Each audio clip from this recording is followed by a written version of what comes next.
అంటే మల్కాజ్గిరి భద్రతలో ఇవే భాగాలని నేను అనుకుంటున్నాను. ఫస్ట్ భద్రత అంటే ఇప్పుడు కన్వెన్షనల్ సెన్స్ లో ఏం లేదు భద్రత అనేది.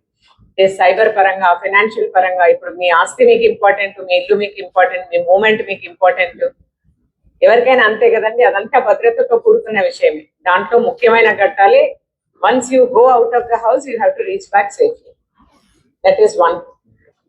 దానికి పోలీస్ ఏమైతే ప్రయత్నం చేయాలో మీ మూమెంట్ లో, దాన్ని మేము కొంత ఇంప్రూవ్ చేయడానికి ఖచ్చితంగా ప్రయత్నం చేస్తాం. ఒకటి. రెండు, మీరు ఇంట్లో ఉన్నప్పుడు ఏదైతే పోలీసింగ్ కి సంబంధించిన ఇష్యూస్ ఏమి ఉన్నా కూడా, when it comes to your awareness on cyber crimes, తర్వాత ఎస్పెషల్లీ యూత్ కి సంబంధించి, పిల్లలకు, విమెన్ కి సంబంధించి ఏవైతే క్రైమ్స్, ఇన్సిడెంట్స్, గాస్లీ క్రైమ్స్ ఉన్నాయో, అంటే ఏ క్రైమ్స్ అయితే అవ్వకూడదు, అవుతే స్టాండర్డ్స్ మనవి, మానవీయ కోణము, తర్వాత క్రైమ్ ఎలా ఉంది అని అనుకునే లాంటి క్రైమ్స్ మీద ఖచ్చితంగా ఫోకస్ చేస్తాం.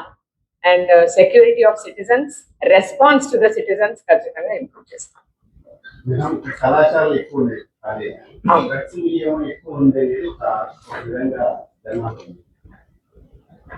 ఇది యూనివర్సల్ ఫినామినా అండి. అంటే ఒక మల్కాజ్గిరి కమిషనరేటే కాదు, కానీ మా కమిషనరేట్ లో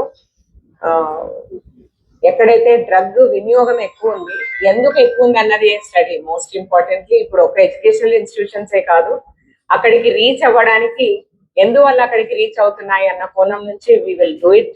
వి will improve whatever is being done. ఇప్పుడు ఆల్రెడీ చేసే విధానానికంటే దానికే నేను చెప్పాను, టెక్నాలజీ యాడ్ చేస్తాము, మోర్ ఎఫెక్టివ్ గా డ్రగ్స్ కంట్రోల్, నార్కోటిక్స్ కంట్రోల్ చేయడానికి ప్రయత్నం చేస్తాం.